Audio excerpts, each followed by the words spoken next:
GM. GM. GM. GM. All right, Monday. It's the 15th of Jan. Let's take a look. So, yesterday, there was a bit of panic selling into the lows by the looks of it. On a Sunday night, down into the low, price pushed down. Quite heavy selling as it just kept pushing. It's reacted to the upside.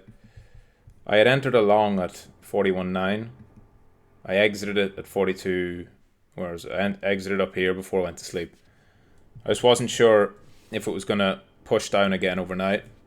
It's held up pretty well, so I think price is going to make its way up to take out those highs and at least fill probably the CME gap, which is around that level as well from Friday. So the CME gap is right here from Friday, just before that flush. That flush happened right after market close in America on Friday. Today is a holiday in the US, MLK Day, and so there's no full session.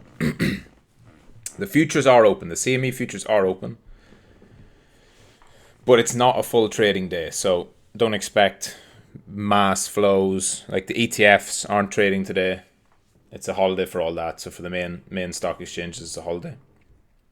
And I wouldn't be surprised if we push up. As for Bitcoin, though, I think, it's fine against this 50 EMA and the fact it's holding. Usually this leads to a move up, some kind of bounce, and then back down probably. And I'd say it's going to just keep chopping around. I think we're going to revisit this level several times and probably right back into that support again at some point. But I do think the market has gotten, on the low time frames, got oversold for Bitcoin and room for a bounce. But I wouldn't really be focusing too much on BTC because now is really the time where alts are most likely going to run. And we'll see this from ETH, which is holding up better, much better. If we go to ETH, you can see there's a nice reaction off ETH there. And I think ETH is doing much better. ETH's holding up stronger.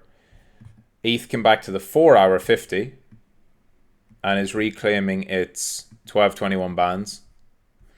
And so I think ETH's going to go for this where I have the alert set.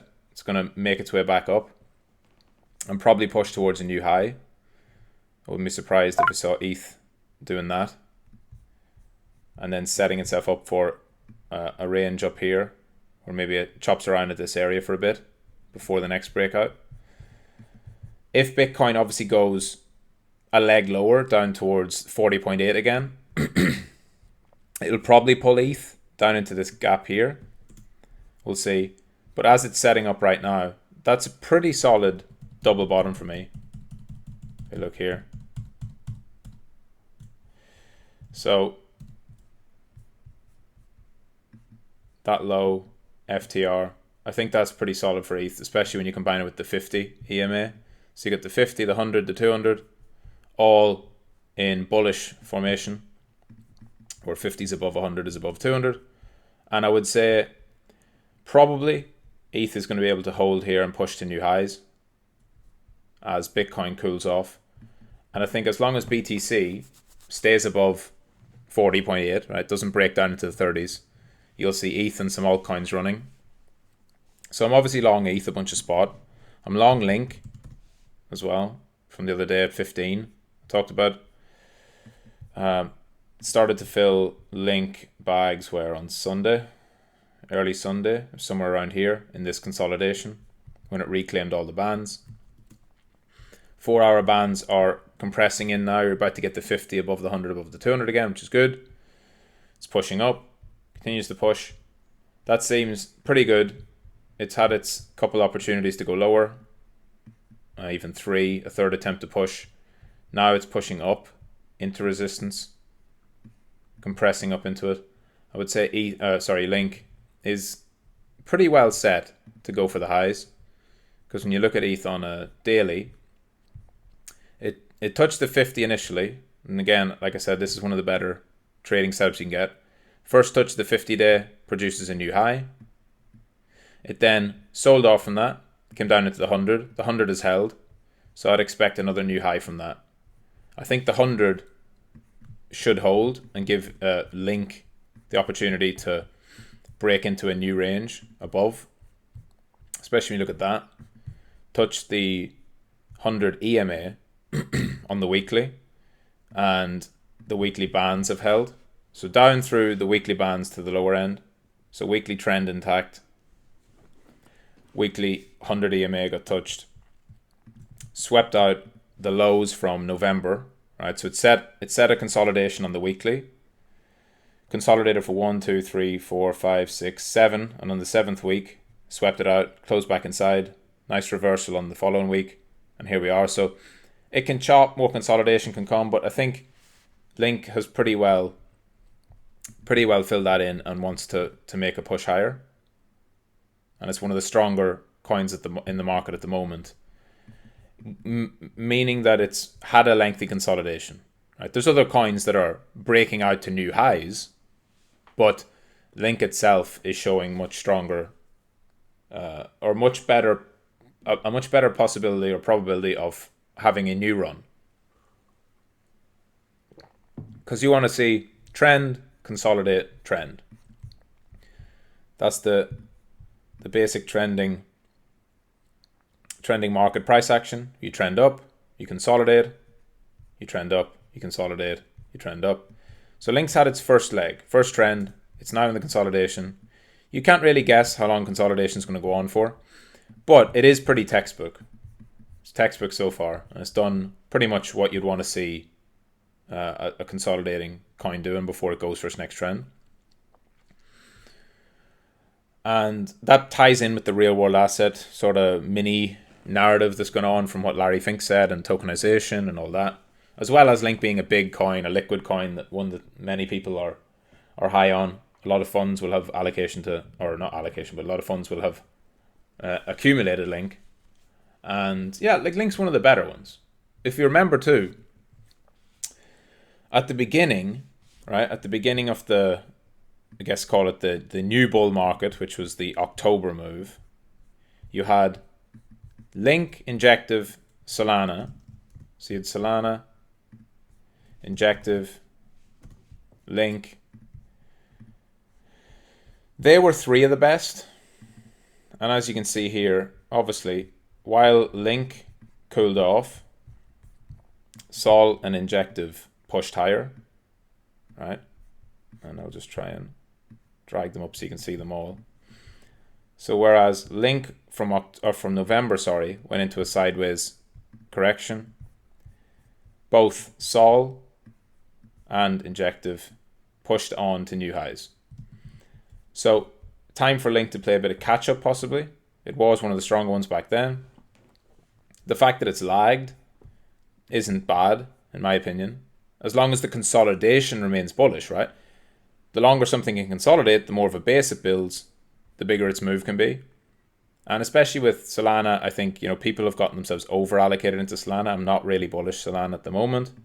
I'm not bearish Solana either, but I think a lot of people have just bet on Sol being their best trade or best coin for this bull market. And I think a lot of people are just going to feel the pain of time, where Solana just frustrates them and kind of bleeds them for a while. It just needs to go sideways and chop and shit and chop and shit. Maybe it goes lower, below 75. I don't really think so. I just think it's not going to move much in the next few weeks, and it's going to have fake outs. And when you go back and look at Sol ETH is down only and not showing any signs of reversal, which makes sense because it's now more time for ETH to have its run. Everyone spent 12 weeks shitting on ETH, saying that Sol was the greatest thing. Every podcast was about how Solana's going to, take over ETH, and what does ETH do that Solana doesn't, and blah, blah, blah. At the end of the day, it's a dumb argument, because the way it's going to work is, which is funny. This is a good thing to remember as a trader.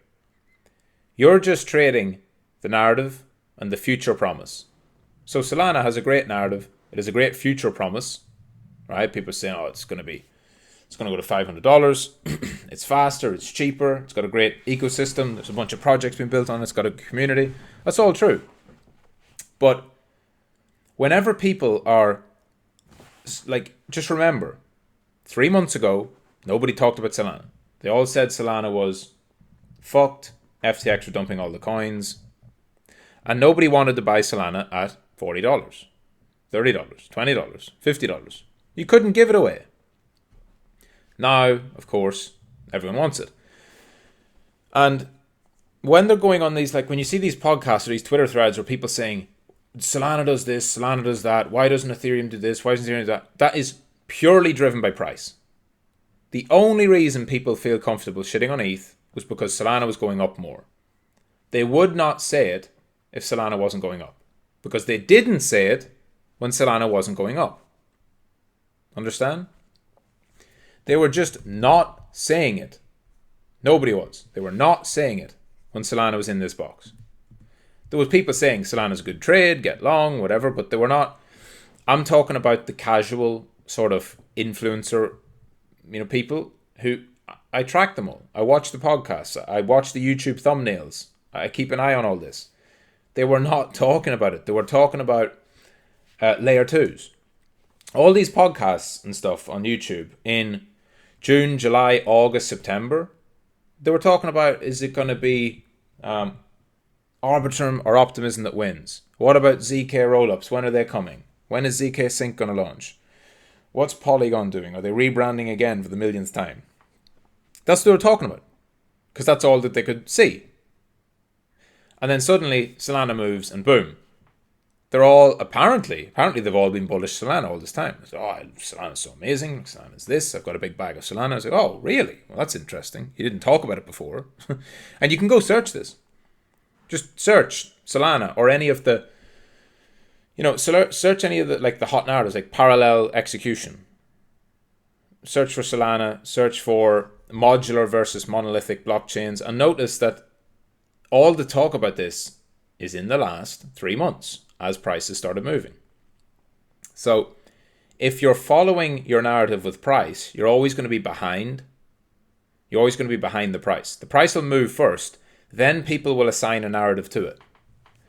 And it got to the point where it was frankly ridiculous, where a lot of people were just saying that Ethereum just doesn't need to exist. They're like, why does Ethereum exist? It only exists, and it's only better because it's got a big market cap. And there's nothing Ethereum does that's materially better than Solana. And it's just ridiculous takes. I'm not a massive